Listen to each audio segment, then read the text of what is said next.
আল্লাহ রাব্বুল আলামিন কোরআনুল কারীমে ডাক দিয়ে আমাদেরকে উদ্দেশ্য করে অত্যন্ত আদর ভালোবাসা হৃদয় নিংড়ানো শব্দ চয়নে আল্লাহ রাব্বুল আলামিন আমাদেরকে ডাক দেয়। আল্লাহ রাব্বুল আলামিন বলেন, قل يا عبادي الذين أسرفوا على أنفسهم لا تقنطوا من رحمة الله একটু চাওয়া যাবে না আল্লাহু আকবার। আল্লাহ রাব্বুল আলামিন বলেন, قل يا عبادي الذين اسرفوا হে মুহাম্মদ সাল্লাল্লাহু আলাইহি ওয়াসাল্লাম আপনি আপনার উম্মতদেরকে জানিয়ে দেন। আল্লাহ কি জানিয়ে দিব আপনি বলে দেন। আল্লাহ আপনি না বললে তো আমি নবী কোনো কথা বলি না।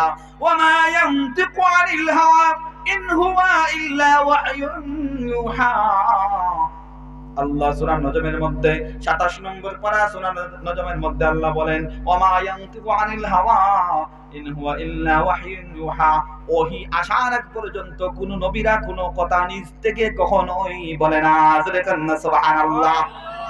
আমার নবী আমার আল্লাহকে ডাকতে বলেন, আল্লাহ ও আমার মাবুদ তুমি আমাকে শিখিয়ে দাও আমি কি বলবো।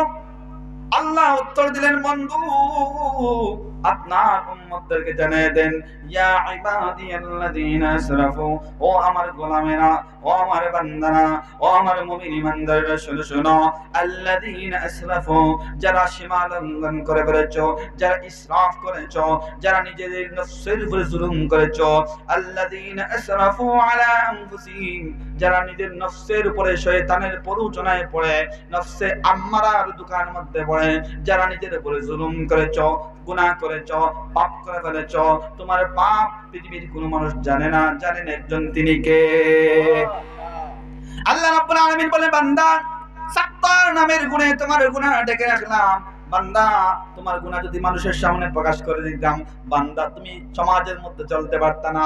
স্বামীর গুনাহ যদি স্ত্রী জানতো, স্বামীকে কখনো বিছানার মধ্যে থাকতে দিত না। সন্তানের গুনাহ যদি বাবা জানতো, কখনো সন্তানকে নিজের সন্তান বলে পরিচয় দিত না। বাবা মার গুনাহ যদি সন্তান জানতো, কখনো সমাজের সবার সামনে আব্বা আম্মা বলে ডাকতো না। আমার আল্লাহ বলে, গোলাম তোমার গুনাহ সাত্তার নামের গুণে ঢেকে রাখলাম। তুমি নফসের উপরে জুলুম করেছো, চিন্তা করো না, নো টেনশন, কোনো চিন্তার কোনো কারণ নাই।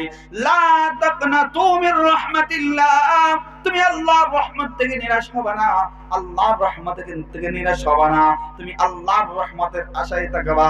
বুক ভরা আশা নিয়া অনুশোচনায় ভোগে, লজ্জিত হয়ে অপমানিত হয়ে টু বি সারেন্ডার আল্লাহর কাছে আত্মসমর্পণ করে, আল্লাহর কাছে তাওবা করে, আল্লাহর কাছে সারেন্ডার করে, যখন আল্লাহর কাছে দুইটা হাত উঠায় দিবা আর যখন তোর মধ্যে বলবা ربنا ظلمنا أنفسنا وإن لم تغفر لنا وترحمنا لنكونن من الخاسرين আমার রব জালামনা আমি জুলুম করেছি, আনফুসানা আল্লাহ আমার নিজের নফসের উপর জুলুম করেছি, ওয়া ইল্লাম তাগফির লানা তুমি আমাকে maaf করে দাও। তুমি যদি ক্ষমা না করো, ক্ষমা করার মতো আর পৃথিবীর জমিনে আর কেউ নাই। সুবহানাল্লাহ। ওয়া তারহামনা আল্লাহ তুমি আমার প্রতি দয়া করো, রহম করো, ক্ষমা করো। তুমি যদি ক্ষমা না করো, লানাকুনান্না মিনাল খাসিরিন আমি ধ্বংসপ্রাপ্ত জাহান্নামের চৌরাস্তা পর্যন্ত পৌঁছা ব্যক্তিদের কাতারে আমি শামিল হয়ে যাব। আল্লাহ আমি ক্ষতিগ্রস্তের কাতারে শামিল হয়ে যাব।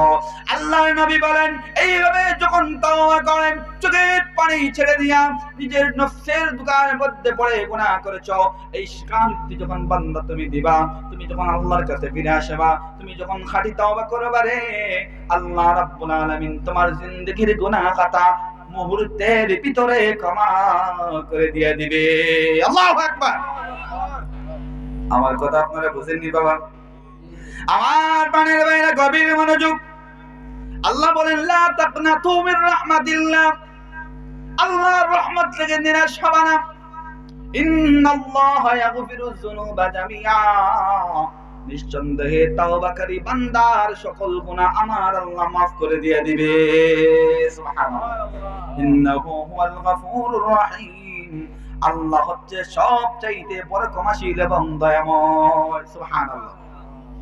তাহলে আমরা তাওবা করতে রাজি